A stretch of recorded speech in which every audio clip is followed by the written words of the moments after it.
वसन्त ऋतुको आगमनसँगै फाल्गुन शुक्ल पूर्णिमाको अवसर पारेर नेपाल र भारत लगायत विश्वका सम्पूर्ण हिन्दू समुदायमाझ बडो हर्षोल्लासपूर्ण रूपमा मनाइने एउटा महत्वपूर्ण धार्मिक पर्व हो होली। रंगको पर्व भनेर पनि चिनिने यो पर्वमा मानिसहरूले एक आपसमा विभिन्न थरी रंगहरूले एक अर्कालाई रंग्याउँदै आपसी स्नेह, सद्भाव एवं भाइचाराको सम्बन्धलाई अझ मजबुत बनाउँदछन्।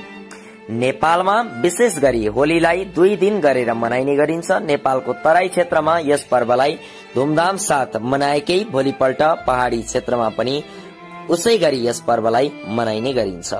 मनोरञ्जनका रूपमा पनि लिइने यस पर्वलाई पछिल्लो समयमा आएर अझ विराट एवं परिष्कृत रूपमा मनाइदै आएको छ भने कतिपय क्षेत्रमा अन्य धर्मावलम्बीले यस पर्वलाई साथसाथ मनाउँदै आएको पाइन्छ। होली खेल्नुभन्दा ठिक अघिल्लो दिन होलिकालाई दहन गर्ने प्रचलन रहिआएको छ। होलिकालाई दहन गरिसकेपछि अर्को दिन बिहान पानीमा विभिन्न प्रकारका रंगहरू घोलेर एक अर्कामाथि छ्याप्ने प्रचलन रहिआएको छ।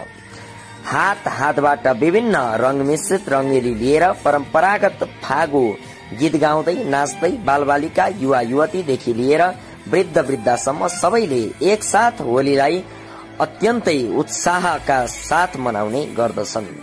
पुरानो तिक्तता बिर्सेर एक आपसमा आपसी भाइचारा, सहयोग एवं सद्भाव स्थापित गर्दै यस पर्वलाई अझ हर्षोल्लासपूर्ण बनाइएको हुन्छ। फाल्गुनको महिनामा मनाइने हुनाले यस पर्वलाई फगुवा पनि भनिन्छ।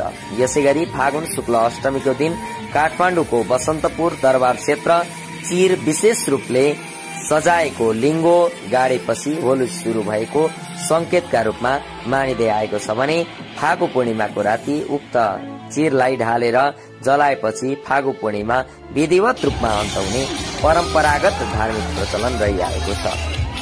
पौराणिक भनाइ अनुसार सत्ययुगमा नास्तिक हिरण्यकश्यपु नामक एकजना राक्षसको जन्म भएको थियो। हिरण्यकश्यपुलाई भगवान विष्णुले नरसिंहको रूप धारण गरी मार्नु भएको थियो। हिरण्यकश्यपुका छोरा भक्त प्रहलाद थिए। भक्त प्रहलाद भगवान विष्णुका भक्त थिए। आफ्नै छोरा प्रहलाद भगवान विष्णुको भक्त भनेको हिरण्यकश्यपुलाई मन परेको थिएन। त्यसैले उसले प्रहलादलाई मार्न धेरै योजनाहरू बनाएको थियो।